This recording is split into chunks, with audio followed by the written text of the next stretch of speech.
Gotta give it a... My recording volume's typically a little low at the very beginning of my videos, so I just give it a second. Hey, yo, ¿qué pasó? It's your boy, Octagon Jones, here with a new segment. I don't know quite what it's called yet, because I've got a recap segment for the pay-per-views. It's called the Paper Trail. But this one, you know, I'm gonna be doing recaps every week, but I'm only gonna be doing that one for pay-per-views, the Paper Trail. So I'm trying to come up with a new name for just the one for the regular fight nights. So yeah, I usually am pretty long-winded about these things, as I am extremely distractible. Hey, Anushka, no! As you could tell, welcome to my world. I'm pretty long-winded about these things. I typically go into all the nooks and crannies of who should face who, when, and why this fight means so much for, like, we gotta book this next. And I typically go down a few paths when I'm trying to recap a card that just happened. But I'm going to try to keep it a little concise, because I've already... one, I've been filming a lot today, but two, I'm trying to cut the content size down a little bit. One, to make it easier to produce, and two, to make it more consumable. So, yeah, I'm trying to come up with a little name for the Fight Night recaps, but we'll come up with something. You trust that. I always do. So before we get started, make sure to like, subscribe, share it if you like it. Leave me comments. Let me know what you like, what you think. Yeah, because I really am into this YouTube stuff. It's not quite worth it a lot of the time, but I just figure I gotta keep doing it, and then just expect that it will develop and fall into place. As far as, like, I don't want to do it so much because I don't have a solidified structure as to, like, the thematics of every single kind of segment I do. So that's why I'm a little tentative to put out content. But I'm just gonna start doing it, because it's been a slow burn. You know, it's been 2-3 years I've been in the MMA space, and I've been yapping about, like, really having a steady product. So enough with the nonsense. This UFC Vegas 45 card was the last card of the year, December 18th, 2021. It capped out the UFC's year on the same night that Jake Paul versus Tyron Woodley 2 happened. I feel like it was probably a good call to end the year on just a fight night after 269 had happened, plus the dates lining up with the Jake Paul thing and how viral that moment ended up being.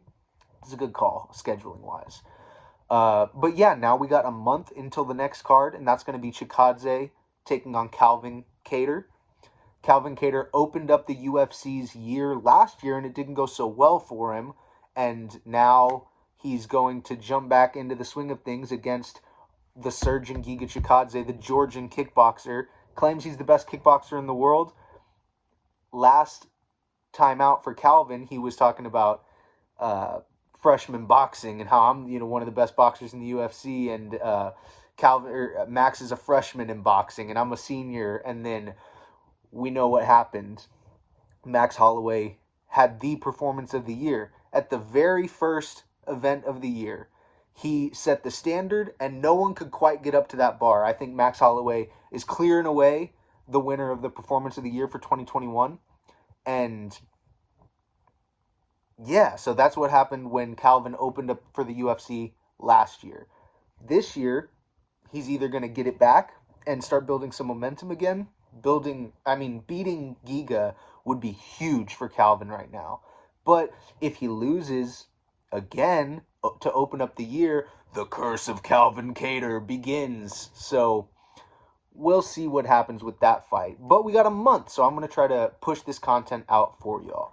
I've got this recap, trying to keep it a little short and sweet. Got the notes, so let's get into it. The first fight I missed, which is a shame because I'm a big Jordan Levitt fan. I spent the whole day telling people, oh, it starts at this time. Yeah, you got time like that.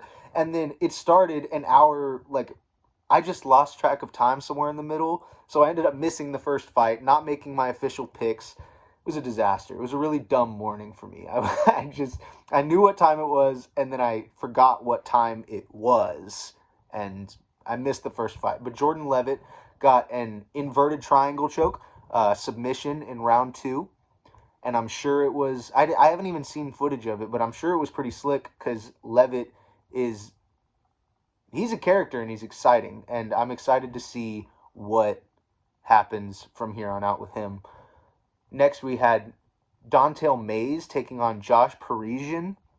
This was a strange fight. Dontel Mays kind of dominated him the whole time. He was really beating the crap out of him, and then he eventually won by elbows, TKO in round 3, but he had Parisian in a north-south position, right? I believe. That's what one of the reporters said afterwards. So he had Parisian under his complete control, and it was a precarious space in which they were in, that north-south or whatever it is. So, and pardon my French, but Dontel Mays was face-fucking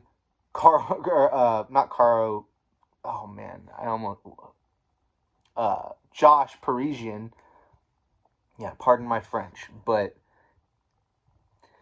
yeah, that was awkward. He was straight up humping his face, smashing his pelvic bone into Josh Parisian's dome and grill, and it was pretty uncomfortable. But then Dontel Mays continued to pour it on, and he did a lot of damage in that fight. So TKO round 3 for Dontel Mays.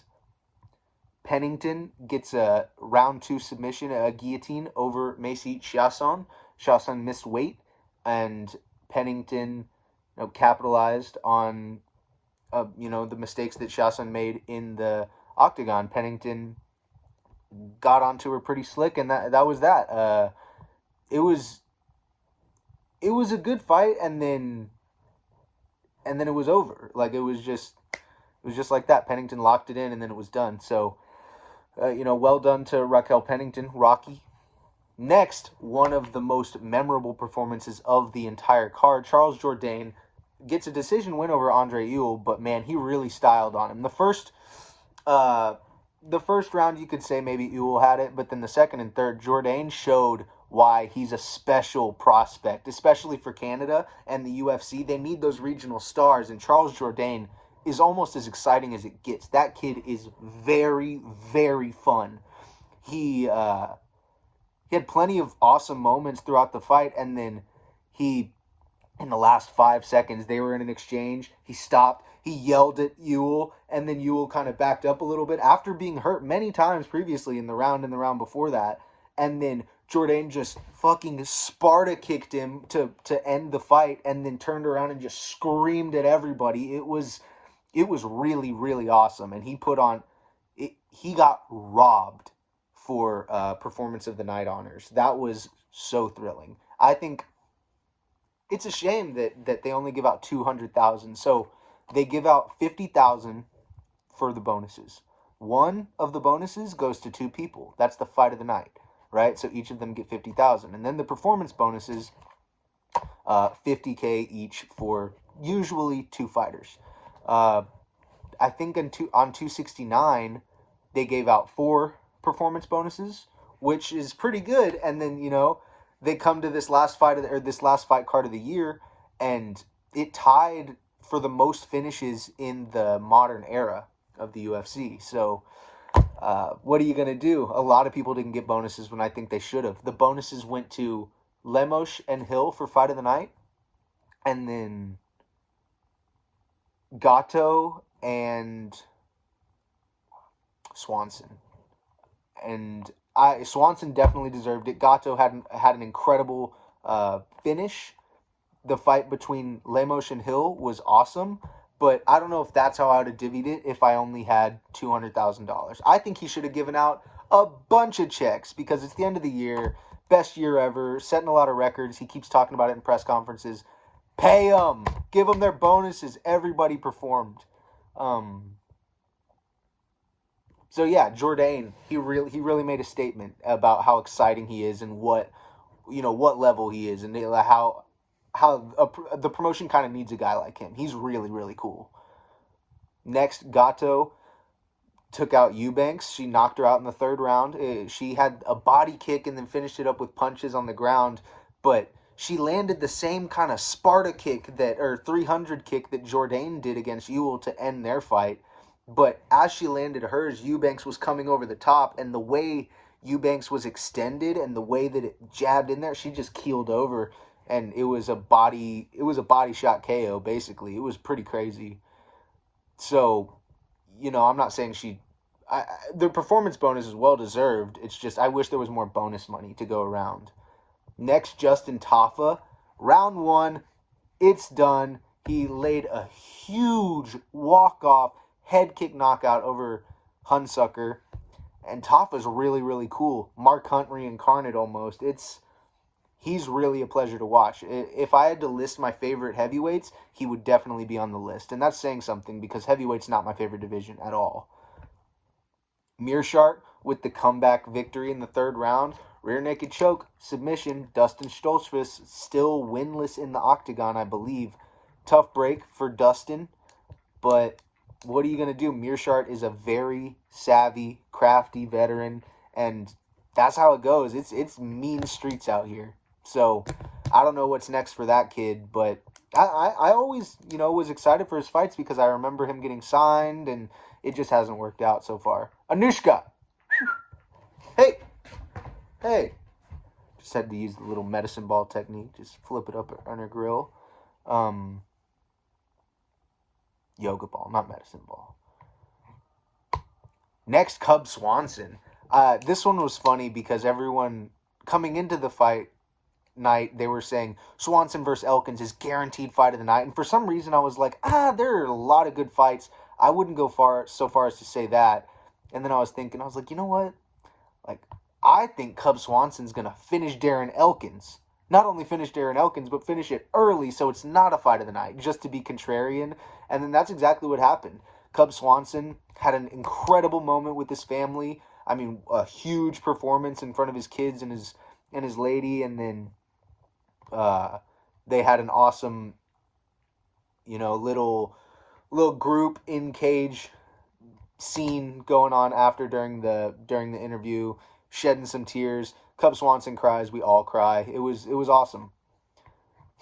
Yeah, but a spinning wheel kick in round 1 with punch. There was a punch or two. They should just call it a clean spinning wheel kick knockout. Darren Elkins was asleep on his feet, and then Cub Swanson finished him off before the ref pulled him off, and Elkins fell to the ground. So, yeah. Gamrot gets a TKO in round 2 over Diego Ferreira, but it was like a submission to strikes. So it was a submission, but it was called a TKO, which I guess that makes sense. I don't know if he did tap, but it was like Ferreira, Gamrot was handling him. Gamrot's really good, and in past videos, over the past couple years when I've made my fight picks videos with MMA Island and stuff, we always gush over Gamrot and how awesome he is. But he was pretty much giving Ferreira the business, and then he gave him a huge knee. I don't remember exactly where. It was like on the leg or on the inside of the stomach. He had him from behind, but then Ferreira kind of tapped, and then Gamrot put a choke in, and then the ref pulled it off. And it was a weird ending sequence, but Gamrot got it done. And we will see him in the top 15, top 10 moving forward, where he should be, because he is very, very good. So look out for the gamer. Ricky Simón knocks out Rafael Assunção in round 2, clean. It was a very great performance for Simón. I don't want to have to dive in too deep, but rest assured it was awesome. And if you can watch this card back, wait for the Simón fight. It's beautiful. He handled business. Assunção hasn't looked the same since the Marlon Moraes fight, right? Assunção was streaking, and then it's the ups and downs of this game. But Simón gets it done and reclaims a spot back in the top 15. He reclaims his ranking, so that's cool. Lemos versus Hill, the fight of the night. It went to decision. Could have gone either way. It was a really close fight, but one judge had it 30-27, which was outrageous, and everybody was appalled. I need to do a better job of scoring these fights, because as an MMA fan, I feel like it's the responsible thing to do to, like, if you want to take it serious and be like in the space, it'd be nice to have like, oh, what did I score that? Let me go check. But yeah, Lemos Hill, but it was a good fight. It was a good fight. Both ladies got hurt a bunch of times. It was solid. I always underestimate Angela Hill, but then like I guess I kind of thought she won, and then Lemos got the dub on the cards. But either way, like I said, I didn't really score it. Bilal Muhammad, remember the name. I mean, you're not going to remember the performances necessarily. Everybody always calls him boring. That's what I meant. Like, I'm not trying to harsh his mellow or anything or cramp his style. I'm just noting on the fact that MMA Twitter specifically has a field day with Bilal Muhammad as a wet blanket and what, because they want to see Wonderboy strike, I guess. But Bilal Muhammad has a lot of haters, as was evident in the actual arena. People were calling him some names and stuff. People don't like Bilal Muhammad, but he's doing what he's got to do. I'm not mad at it at all. He got a 30-25 over Wonderboy and on one judge's scorecards. He had 30-26s on the two other cards, but he dominated Wonderboy. It was crazy. So Wonderboy just signed a new 6-fight deal, but that was not a good way to start for the Wonderboy. And then the main event, everybody was pretty excited for this one, but people also said that maybe they were pushing Daukaus a little too quick in this, matching him up with Derek Lewis, the knockout king in the UFC, and then Derek Lewis knocked him out in round 1. He really, it was classic Derek Lewis. It looked exactly like a great Derek Lewis win. So I picked Daukaus. I thought that, the young guy who's got some agility and stuff, I almost kind of thought Derek Lewis was past it, so prove me wrong. I just thought that, I don't know, Derek Lewis he doesn't really tell us too much, so it's hard to tell what motivates him and what he's actually here for, but he was loving every second of it, and he looked in great shape. So Derek Lewis came away with a huge win. I'd say the biggest performances were Jourdain, Gatto, Tafa, Mearshart, Swanson, Muhammad, and Lewis. Muhammad just because it was a display of, I am better than this guy if I'm imposing my game, that's what MMA is about. So people can hate on it all they want. Bilal Muhammad is going to make you remember the name. But Cub Swanson, an incredible moment. He got an awesome bonus, which is great. Lewis, he's back. Gerald Mearshart with the comeback king at this point. He loves to take a lot of damage and almost lose the fights and then pull it out. So that was a fun scrap. They grappled and it was nice, and then you could tell that Dustin Stoltzfus was heartbroken at the end. But what are you going to do? That's the game. Jourdain, honestly, Tafa, and Swanson were the most notable for me. But Gatto is someone to really look out for. And yeah, I guess that's it. Make sure to like, subscribe, and fuck with your boy.